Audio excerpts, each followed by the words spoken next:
Yep, you guys know what Yeah. that means. It's time for a brand new episode of the Bid Nerds. That's your daily nerd out on the most interesting car of the day from all the automotive enthusiast auction sites. My name is John Polnik, along with my partner Michael Deeb in San Francisco. I'm in Las Vegas. What's up, Michael Deeb? How are you, sir? Oh, dude, Jetta GLA day. GLI day. I love these cars in this color, so I'm excited about today's auction. But I gotta tell you, I don't think I'm gonna buy this one. So you just basically tease the lead there. Before we get Yeah. to the most interesting car of the day, we want to shout out to our good friends at Godden Classic of Las Vegas. They support the show, so we support them. They are awesome down there. If you want to avoid all this auction nonsense and just want to find a classic Porsche or even a brand new Porsche, they're the guys to talk to, and they can also get you parts and service. Apparently, Michael Deeb, I don't know if you read this on one of the comments. I can't remember. I got to go back and figure out which episode it was. But the Nerd Herd is great. By the way, we love you guys. Yeah. The Nerd Herd is growing. It's getting bigger. We're getting more and more comments on the videos, which is tons of fun to interact with. But someone in the Nerd Herd said that they were like, oh, I need a Porsche part. So they called Godden Classic.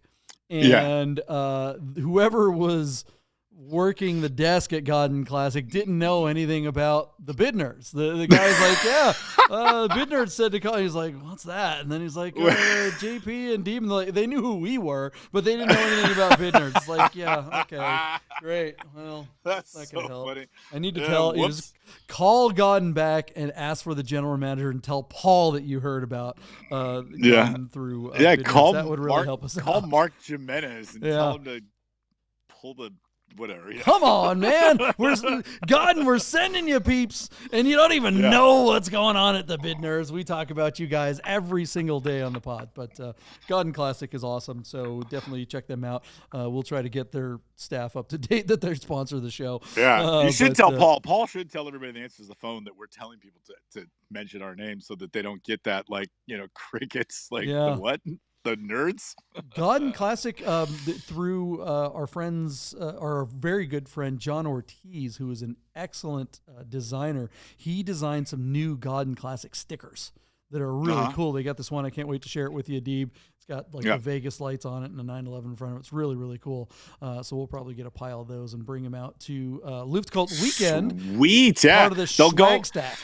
Yeah, they'll go in the swag bags for the open house. So make sure you reach out to one of the two of us and let us know if you're going to be in town, and we'll give you the details on the invitation-only open house, which would be a lot of fun. What's open? An open event is the Professor Run on Friday. That's going to be super dope. Come one, come all. That'll be a blast. I think we're going to start in Lower Marin and go up the Marin Sonoma coast, and we're going to pick out a nice restaurant to stop and have oysters and beer. It's going to be epic. Let us know in the comments below if you are coming to Luftkult Weekend. That is going to be a great time, and we'd love to meet you. If you're part of the Nerd Herd, we'd love to say thank you in person because we really do love reading your comments. All right, Michael D. People are not interested in hearing us our little banter about what we're going to do. What they want to know is about this GLi Jetta 16 valve in that celery green. Tell us all about it, Michael Deeb. Oh my God. So no reserve auction on Bring a Trailer is this 1990 Volkswagen Jetta GLi 16 valve. This car, if you're a true BAT fanboy, you may remember sold on Bring a Trailer in November of 2020 for $18,000. The car was located in Blaine, Washington at that time and was showing 139,000 miles. The car currently shows 140,000 miles, and they list it as TMU. And then if you scroll down to the Carfax, they're saying that there might be a potential odometer rollback indicated. So none of this bodes well for this car, because I think this car is in pretty similar condition with pretty similar miles and would probably go for pretty similar money.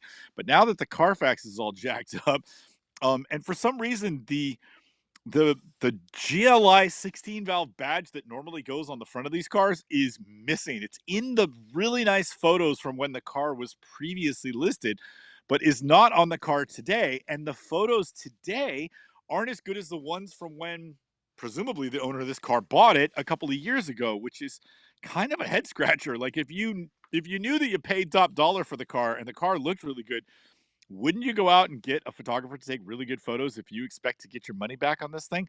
I'm kind of let down by the images. It's weird that the badges are missing and like what like who hurt you? What happened? Like what is going on here? Like my God, man, like do a better job. So I love this car. I think somebody is probably going to rip it in the teens, but they're not doing as good a job as when they bought it, bringing it to market. And you already know where the bar is set, you of all people. So, JP, lots of love here. The Jetta GLi with the 16-valve motor. This is a 2-liter. John, I ask you this every time. These are not the diving boards. Those are not the diving boards, correct? Right. I like the one with the diving boards, those big swoopy fenders, but I wouldn't kick this car out of bed for eating cookies. I would take it all the same because I'm a huge fanboy of the Recaro seats, the BBS wheels, and that Calypso green makes my heart sing. So, John, I love this car. I spent more than I could afford on the car that is currently in my garage. I'm still liquidating assets out of my garage so that I can afford it. I finally picked up the Alfetta GT. It's a box of bolts, and I'm literally going to push it across the auction block as soon as I'm able. But if it were another time and place, I would definitely take a stab at this car and figure out the rest myself. I still think there's a lot to love here. The seats look like they're in really good condition. And I don't think anything on this car would be expensive. So even if you had to replace something or fix something, none of that would scare me. I like this car, but I don't think they've done a good job bringing it to market. I've said that a couple times already. I don't think this car is going to break 20 grand. I don't think it stands a chance, despite its rarity and that they've taken the plunge and they're running it as a no reserve. I do think somebody's going to walk away here very happy as a buyer who probably got it. Maybe below what they think they could have or should have paid for it. So, John, I'll send it back to you.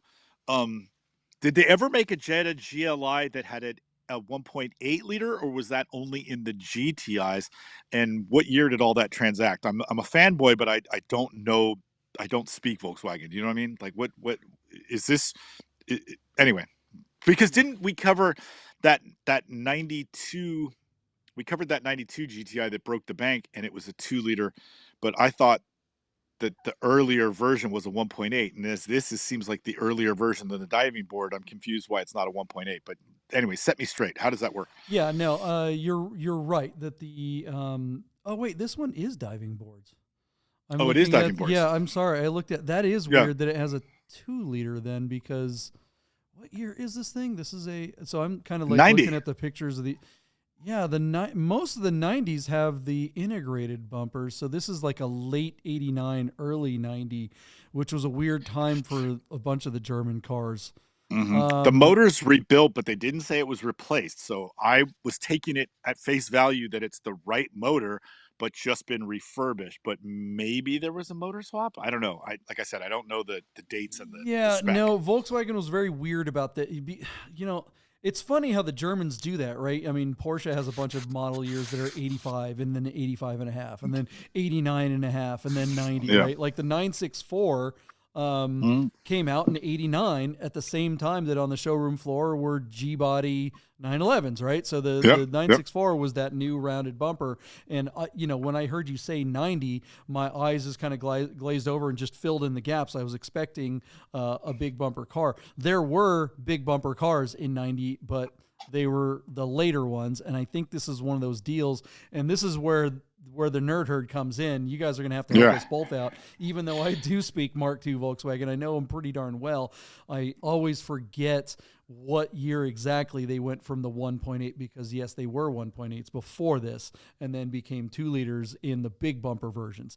Apparently there were some of the diving board bumpers that had that as well. But yeah, I prefer the integrated bumper look far more than the diving boards here. But this is still a really, really cool car, and we are seeing a moment for Mark IIs. I mean, we've seen the bitch bucket cabrios bring a bunch of money, which it's funny calling those Mark IIs because really those are actually Mark I's, but they had a facelift, blah, blah, blah.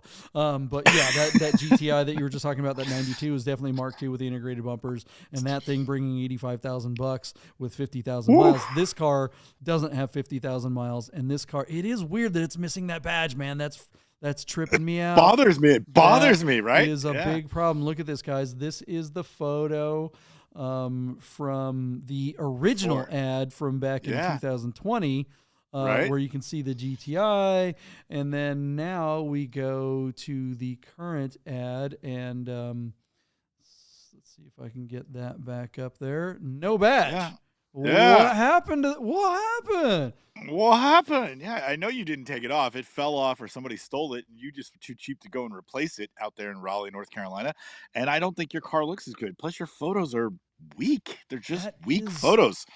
It is a subtle difference that makes all the difference. That is the kind of thing that's really going to affect this auction. Because when you look at a GLi, GTI, or a GLi or a GTI, you want to see that badge. It's a subtle touch that makes you go, oh wait, that's a special car, and that's kind of something that people that know are looking for.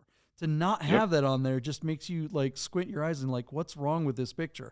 And that was funny that you picked that up. What do you think will be the result of the auction based on this kind of weird listing? JP, I'll have to admit the reason why I picked that up is because I'm a label whore. So anyways, here we go. So here's what I'm going to say, John. When I looked at this car and looked it over, I came up with the number in my head about 18,000. Like it could go for 16, but probably 18 grand. And then I looked at the original listing and found out that it previously sold for 18 grand. So I'm going to stand on my $18,000. And here's my take, because you're going to be so proud of me because this is all your fault. I'm going to say that this guy's going to sell the car for $18,000, and that will mean that he lost about $4,000 or $5,000 because of inflation. John, see what you've done with me? Look at you. I'm all learned and stuff. So this guy will be like, I got my money out of it, and the reality is he didn't, and he'll have lost money and maybe be too stupid to know that he did. And so therefore, naivety is bliss. Maybe he didn't miss out on anything, but for the rest of us, we'll probably kind of chuckle and be like, dude, you didn't have to go. This could have been a $25,000 example because the car is still pretty damn clean, but he should have got a better detail because he's got all this juice on the lower, that like Armor All shine that's all oily looking on all the rubber on the lower part of the car. He should have got a better detail. He got better photos and should have put the badge back on. And I think he's leaving, John, I'm going to say, honestly, I think he's leaving about $7,000 on the table, or at least a true financial opportunity to have broken even on the car at like $23,000 or $24,000, depending on how you judge the inflation from when he bought it. But kind of a bummer. In any case, I will, as I give it back to you at 18 grand, if I'm anywhere near, like if it's in the teens and it sells for that, I'm going to say that the new owner is going to be very, very happy because they can clean this car up, put the badges on, and really enjoy this car. I think it's still a ton of car and a nice example because most are beat to hell for under $20,000. I think it'll still be well bought if that's what it goes for. It could go for 30 grand, and then we'll both be laughing next week when we cap this car. But there you go. $18,000 back to you, John. And I'm going to tell you, as I've learned, he will have lost money at that number.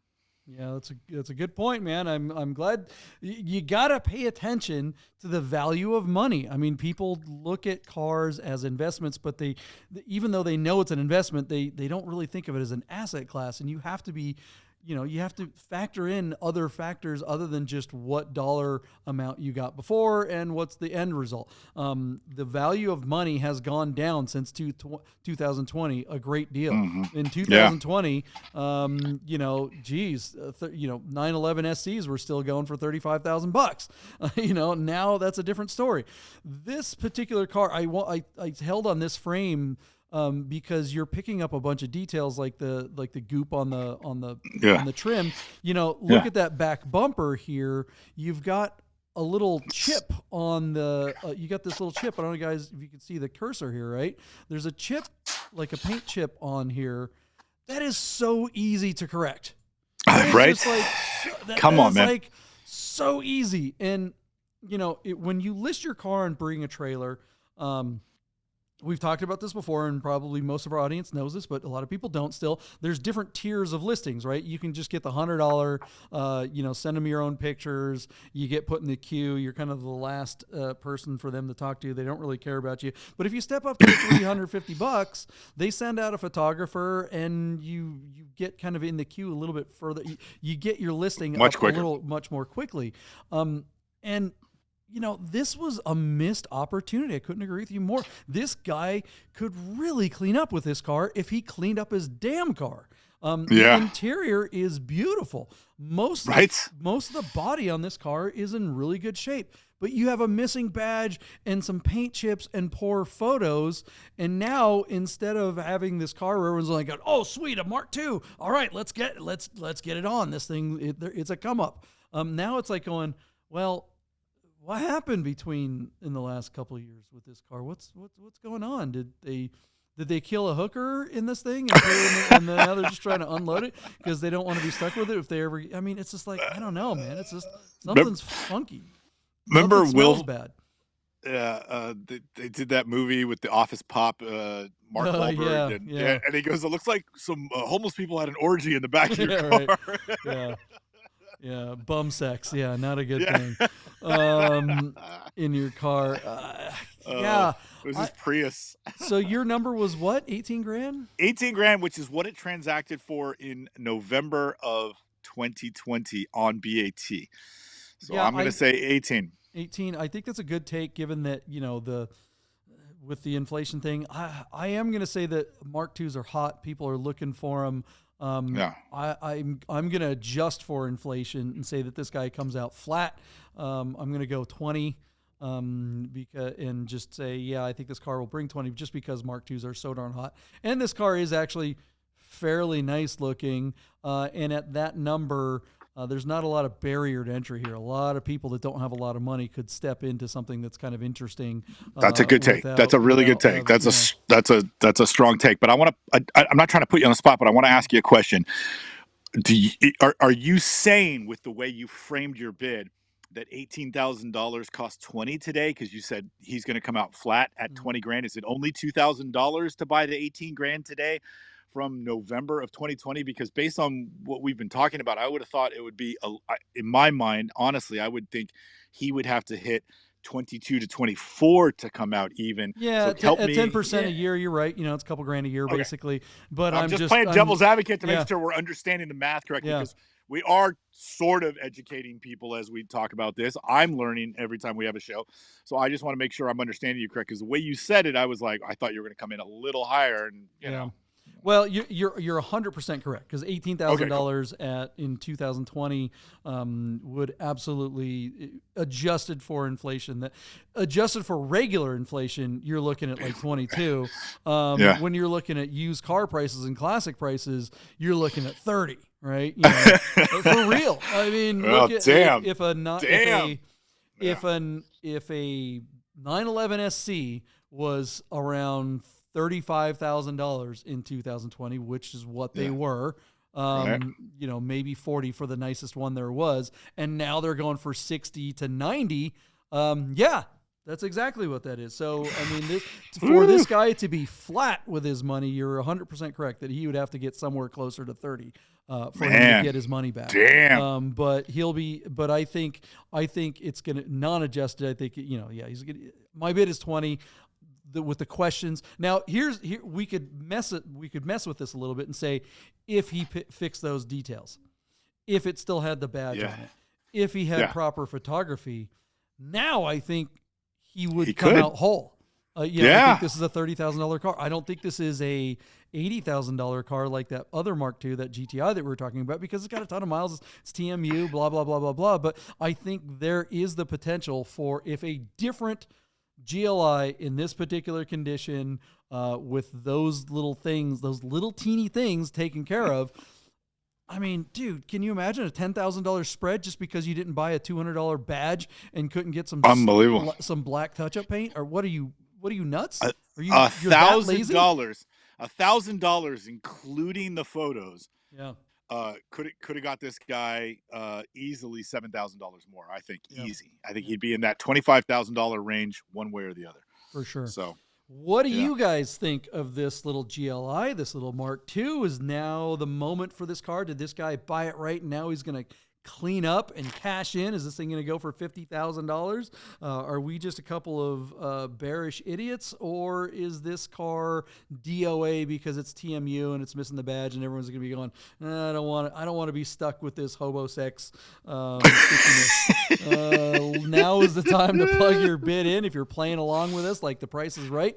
Put it in now and put the timestamp next to your bid. That's always that's actually kind of a manly move, as we like to say. All right, we're going to go to commercial break, and we'll find out what happens with this Mark II 1990 Volkswagen GLI right after this. I got to call my buddy Zach. He has one just like it. Hey guys, I gotta tell you about our friends Godden Porsche of Las Vegas and Godden Classic. If you're looking for a new Porsche or a classic, you gotta call our friend Steve at Godden, this guy. 1989 linen gray metallic G50 cab.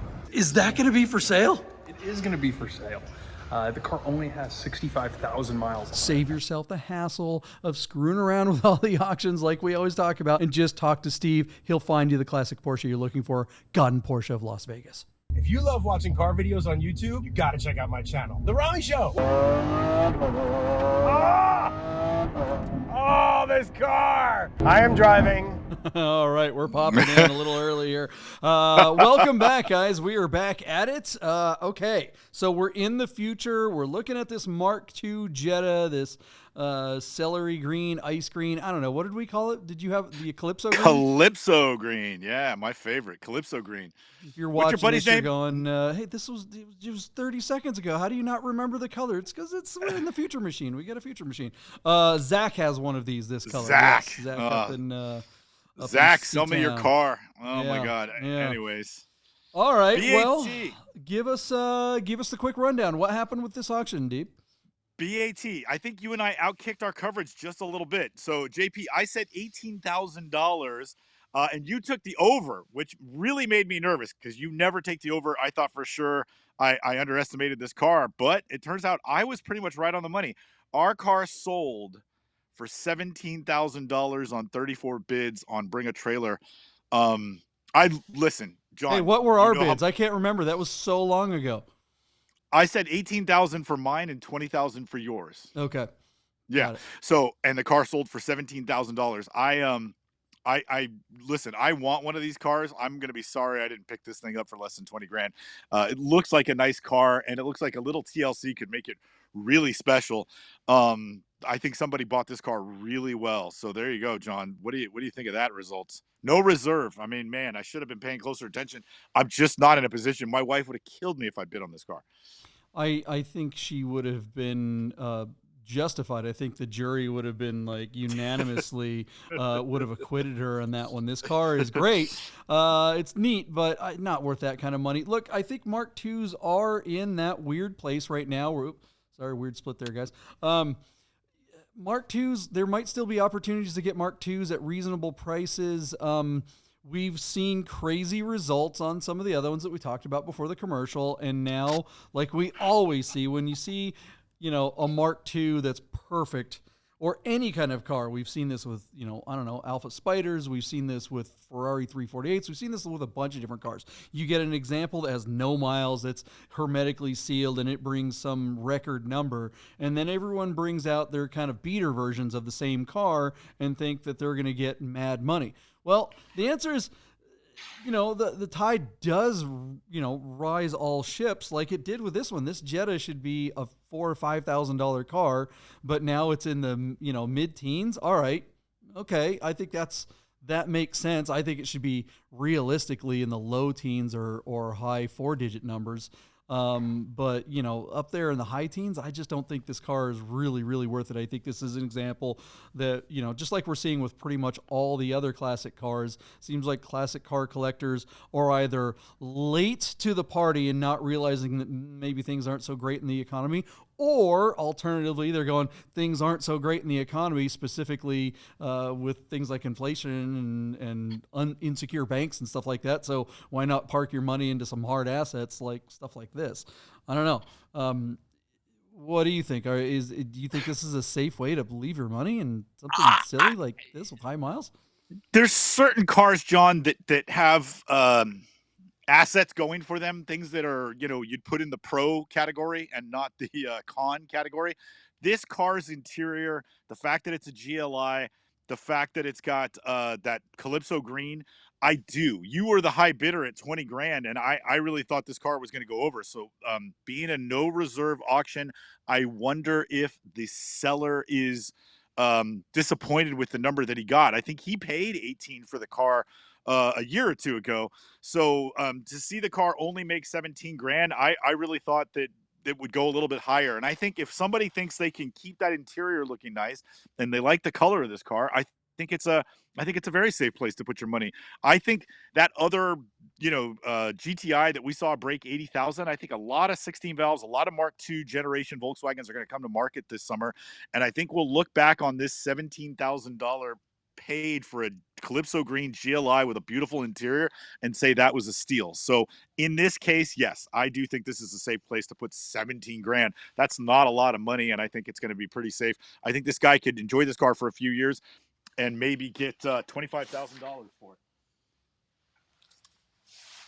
Yeah, I think I don't know. This one, I mean, in 5 years, how many miles will this car have on it? Is it really going to hold it up? I don't know. What do you guys think? Yeah. Do you guys, TMU, so who cares? Yeah, exactly. It is, I mean, great driver, that's for sure. Lots of fun if you want to, if you want a car to go around a corner on 3 wheels, this is your car right here. Have fun with it. All right. Well, what do you guys think of the results of this? Is this where Mark IIs are just going to live now, or is this just kind of like a weird bubble that's about to burst? You got another take on it? Let us know in the comments below. We love reading your comments. They keep getting better and better. Lots of great people are joining the show more and more often. So, yeah, guys, thanks for hanging out. We will come back tomorrow with tomorrow's most interesting car of the day, if I can find the end of the show.